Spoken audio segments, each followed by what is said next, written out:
Le titre de ce livre, c'est Les prophéties bibliques. Il est écrit par le bien-aimé frère Marc Tapenous. Nous sommes présentement à la 7e et dernière partie de ce livre. Titre de cette 7e et dernière partie, Conclusion, effet de l'attente du Seigneur. Quel effet l'attente du Seigneur doit-elle exercer sur nos vies? Grande partie 7 de ce livre, chapitre 1, grande partie 7, petit 1, la joie. La perspective d'être bientôt enlevé à la rencontre du Seigneur, notre bien-aimé Sauveur, d'être ainsi délivré des épreuves du temps présent et introduit pour l'éternité dans la gloire céleste, cette perspective, disons-nous, est un magnifique sujet de joie et de consolation pour le racheté.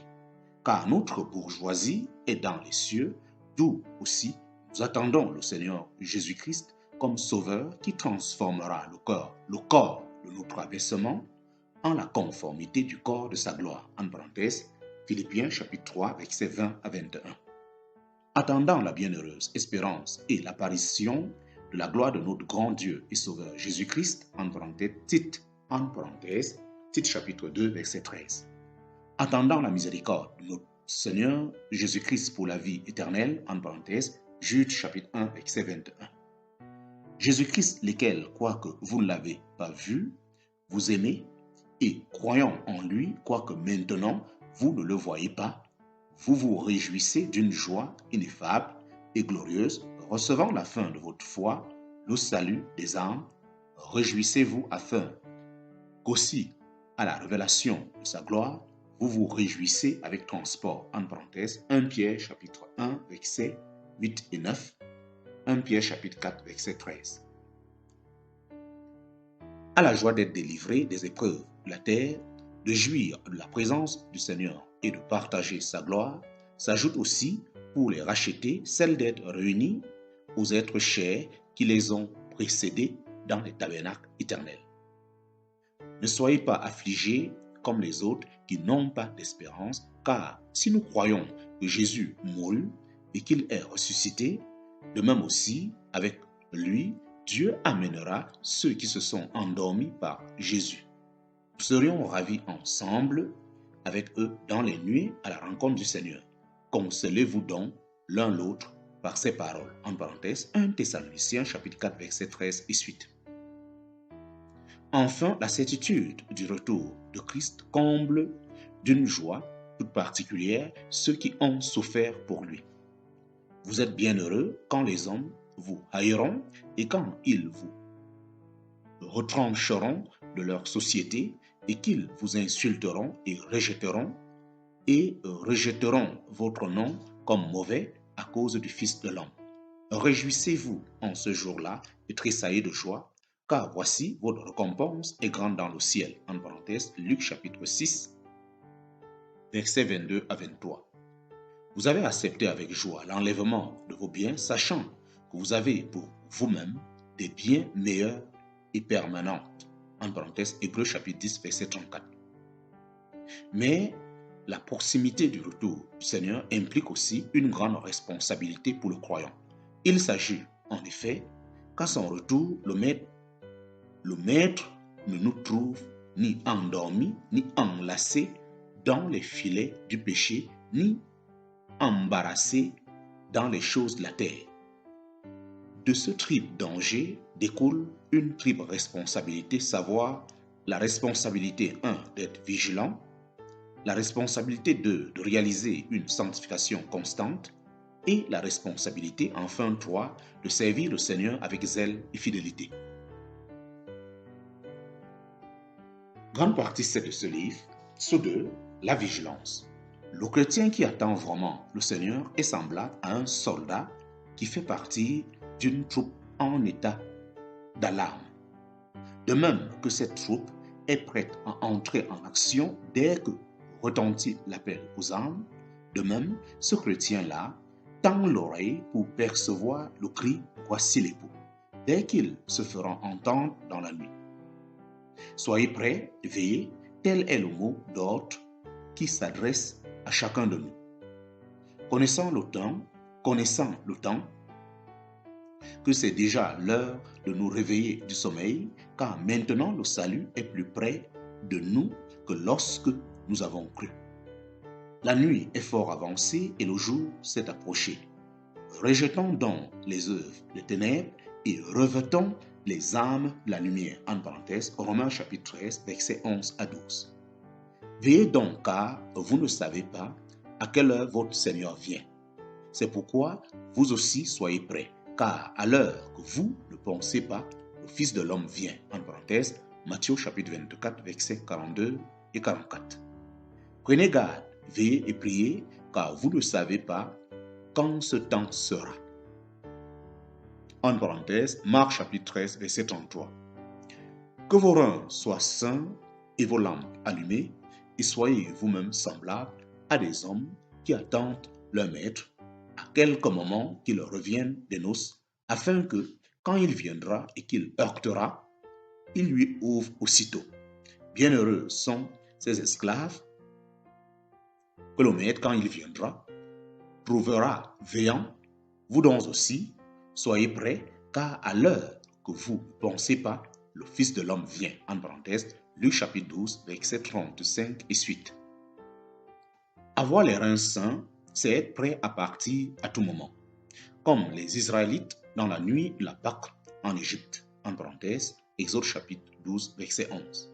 Mais pour être prêt à partir, il faut avoir tout préparé pour le voyage, s'être débarrassé de tout ce qui pourrait faire obstacle à un départ immédiat.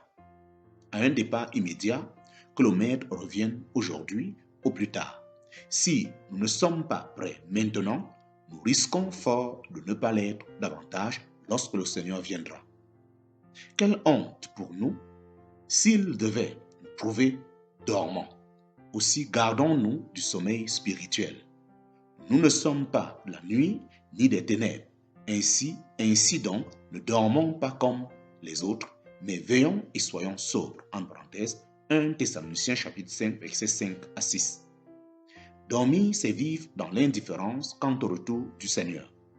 C'est suivre le penchant du cœur naturel qui dit « Mon maître tarde à venir » en parenthèse, Luc chapitre 12, verset 45. C'est se laisser accaparer par les choses de la terre. Et prenez garde à vous-même de peur que vos cœurs ne soient appesantis par les gourmandises et l'ivrognerie et par les sourcils de la vie et que ce jour-là ne vous surprenne opinément.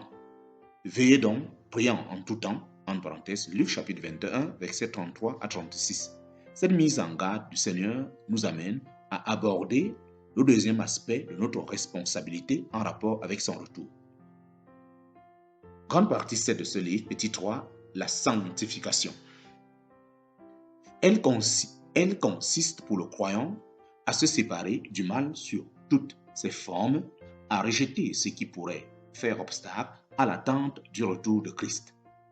Toutes ces choses devant donc se dissoudre, quels gens devrez-vous être en sainte conduite et en piété, attendant la venue du jour de Dieu?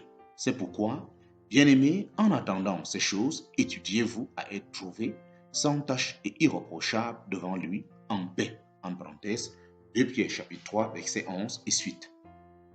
Celui qui a commencé en vous une bonne œuvre l'achèvera jusqu'au jour de Jésus-Christ, que votre amour abonde encore de plus en plus en connaissance et toute intelligence, pour que vous discerniez les choses excellentes, afin que vous soyez purs et que vous ne bronchiez pas jusqu'au jour de Christ. En parenthèse, Philippiens chapitre 1, verset 6 et suite, comparaître aussi 1 Thessaloniciens chapitre 3, verset 12 et 13, 1 Corinthiens chapitre 1, verset 7 et 8, 1 Timothée chapitre 6, verset 13 et 14, Tite chapitre 2, verset 11 à 13. Grande partie 7, petit 4, travailler, servir, porter du fruit. Mais le croyant qui attend le Seigneur est appelé encore à le servir avec zèle et fidélité, car veiller, c'est aussi persévérer au poste que le Seigneur nous a confié et accomplir la mission reçue de lui, aussi bien sur le plan matériel que spirituel. Qui donc est l'esclave fidèle et prudent que son maître a établi sur les domestiques de sa maison pour leur donner leur nourriture au temps convenable? Bienheureux est cet esclave-là que son maître, lorsqu'il viendra, trouvera faisant ainsi. En vérité, je vous dis qu'il l'établira sur tous ses biens. En parenthèse, Matthieu chapitre 24, versets 45 à 47. Lis aussi Matthieu chapitre 25, versets 14 à 30. Luc chapitre 12, versets 42 à 46. Luc chapitre 19, versets 11 à 27. Les Thessaloniciens n'attendaient pas seulement le Seigneur, mais ils servaient aussi le Dieu vivant et vrai. Voudrons-nous paraître les mains vides devant lui, ayant refusé d'accomplir le service, si humble soit-il, qu'il aurait désiré nous confier? C'est pendant l'absence du Maître qu'il faut faire fructifier les talents. Le grain sémé produira l'un 30, l'autre 60, l'autre 100. Au jour de la moisson, aimerons-nous présenter au Seigneur des gerbes lourdes et riches de grains, ou des épis vides ou des épis vides?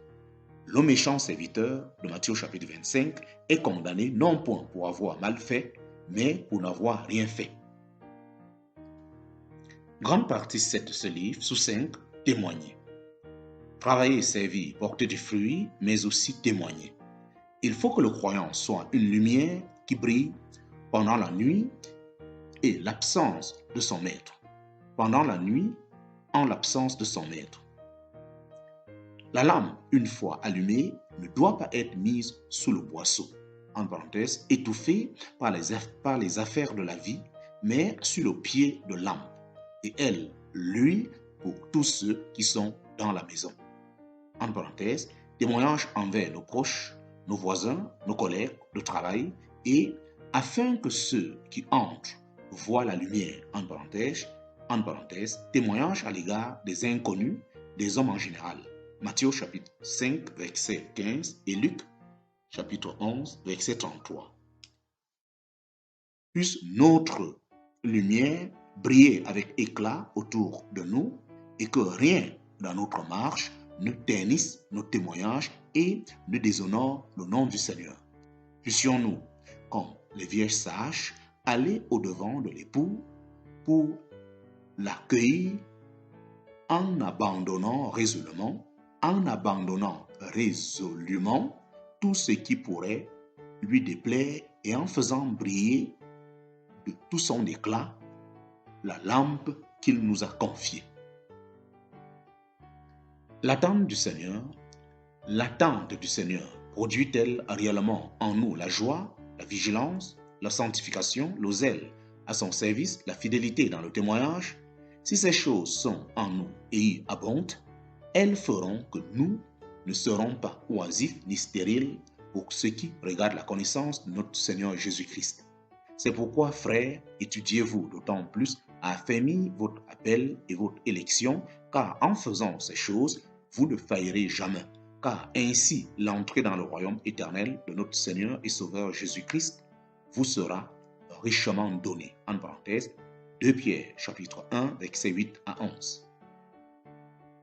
Or, à celui qui a le pouvoir de vous garder sans que vous bronchiez et de vous placer irréprochable devant sa gloire avec abondance de joie, au seul Dieu, notre Sauveur, par notre Seigneur Jésus-Christ, gloire, majesté, force et pouvoir, dès avant tout siècle et maintenant et pour tous les siècles. Amen.